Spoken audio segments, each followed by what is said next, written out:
So some people use their Twitter accounts to circulate stuff they found online that they want other people to see. That's mostly what I use mine for. Some people use their Twitter account to promote things they're doing. I do some of that too. Some people use it for pure entertainment value. And then there's Newark, New Jersey's Mayor Cory Booker. Quote, "So many parks being built in Newark. Here's to my county executive, Joe D., Essex executive. He's my passionate, prodigious park-producing partner and pal." That's the mayor saying that. He tweets practical stuff like a link to an article explaining the health reform bill, links to his re-election campaign ads, but he also, out of the blue, posts things like this quote from Edison: "Restlessness and discontent are the first necessities of progress." Or this from Sidney Howard: "One half of knowing what you want is knowing what you must give up before you get it." Or this one from Nelson Mandela: "It always seems impossible until it's done." Newark, New Jersey is a city that knows something about impossible. Newark also knows something about getting things done that seem impossible.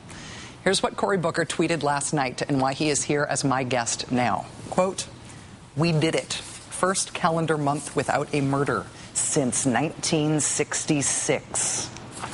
Joining us now is the mayor of Newark, New Jersey. In the mid-1990s, Newark was called the most dangerous city in America. Newark just went without a single murder for one calendar month, the month of March. It's the first time that has happened in Newark in 44 years. Mr. Mayor, congratulations. It's good to be here. And nice my Twitter followers will kill me if I don't say happy birthday. I'll never be invited back now. No, it's fine. No, it's fine. I tried to cancel birthday this year, but it didn't work. Thank you. All right. This milestone is an amazing achievement. Your police chief credits an emphasis on fighting the drug trade in Newark and smarter policing. What do you think? How do you understand how this has happened? Well, it's that policing is one part of it, and we have men and women putting their heart and soul out there to do new strategies, new technology, more feet on the street. But we really believe in Newark that it's got to be two things. And the other has got to be more programs for people coming home from prison, because we're the land of the free, but we lock more folks up. And then when they come out, we create every disincentive for them to re-engage and every obstacle for them succeeding. We have a 65% recidivism rate.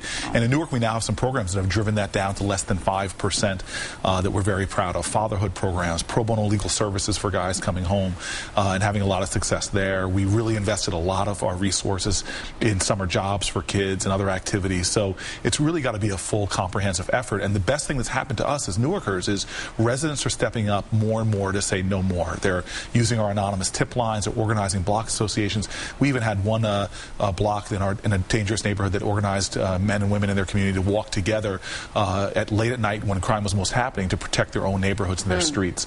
And my favorite one is a guy who used his stimulus check to buy a lawnmower to go on a drug turf where the guys were hanging out selling narcotics and there often was violence, to just start mowing the lawn and manicuring it. He made it look so beautiful, eventually the drug dealers just left. So I have a great city of great people standing up and standing together to make their American dream come true. It is, as you say, it's more than just policing. Policing and public safety efforts specifically have been comprehensive, and it's about the police as well. You are known for sometimes going out with police patrols in late night in your city.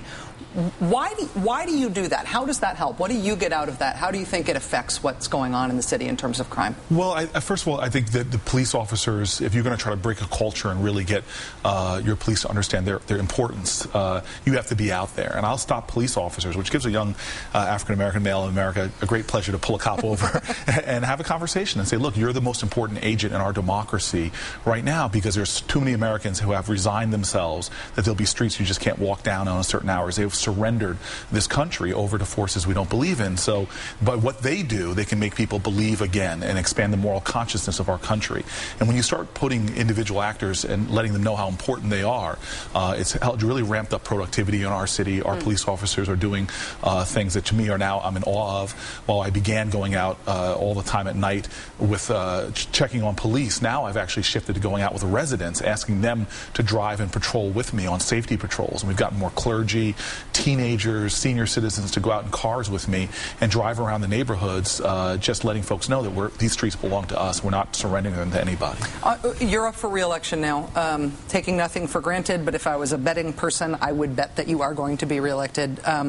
If you are re-elected, are you looking at your next term and saying more of the same, what we're doing is working, we need to make sure that these gains are held? Or do you have new new initiatives, new proposals in mind? New initiatives, new proposals, and we're always scouring the country, frankly, because we can all learn from each other for great models. There's a phenomenal professor at John Jay College we sat in my office with this week, actually, to talk to him about strategies that are not about arresting people that are involved in the drug trade and narcotics trade, but doing early interventions with them.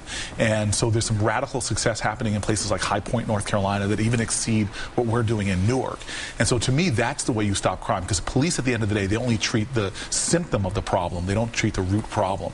And the root problem is making sure every American has a pathway to opportunity and to success. And we could do that no matter where you are, from Detroit to Newark, from Beverly Hills to Summit, New Jersey. Every place can reflect our values. And my only frustration is that we in America too often allow our inability to do everything to undermine our determination to do something.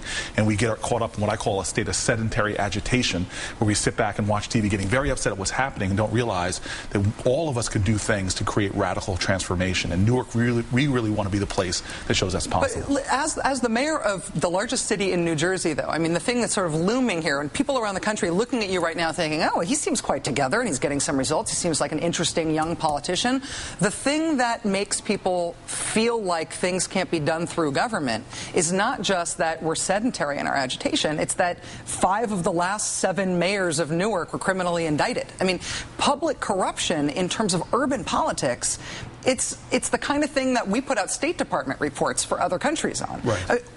Why has it been so bad, and what will stop it? Well, at the end of the day, you're going to get the government that you deserve. This ultimately is a democracy. And what people often do is they get so fed up with politics that they cede the field and say, I'm not even going to get involved. And we have just chronically low turnouts in urban areas. Yeah. And so really my challenge to people is, if you really want to make a difference, if you want change, you've got to be the one that makes it. And you have a choice in life. You and I both do. Every moment of your life you have a choice to accept conditions as they are or take responsibility for changing them. If you're not willing to take responsibility for changing government, for changing crime and violence, for changing education, and just continue to go about doing what you do, then you deserve the results that we have. But if you're one of those people like the great Americans who literally bled this soil red for us, who put sacrifices for workers' rights, for women's rights, for civil rights, if you're willing to continue, not just be a person who drinks deeply from wells of freedom that you didn't dig, but to be prove worthy of that by getting involved, then you can change this country. It is so possible. And that's what we're trying to say to folks. And we celebrate those individual heroes of hope in our city that are doing that every single day. We haven't changed Newark because of a mayor. We've changed Newark because of a lot of people coming together to do the things people don't normally do, and that's why we're getting the results that people don't normally get. Mayor Cory Booker of Newark, New Jersey, celebrating a public safety milestone, hopefully one of many. Thank you. It's great to see you, Cory. Always good to see you.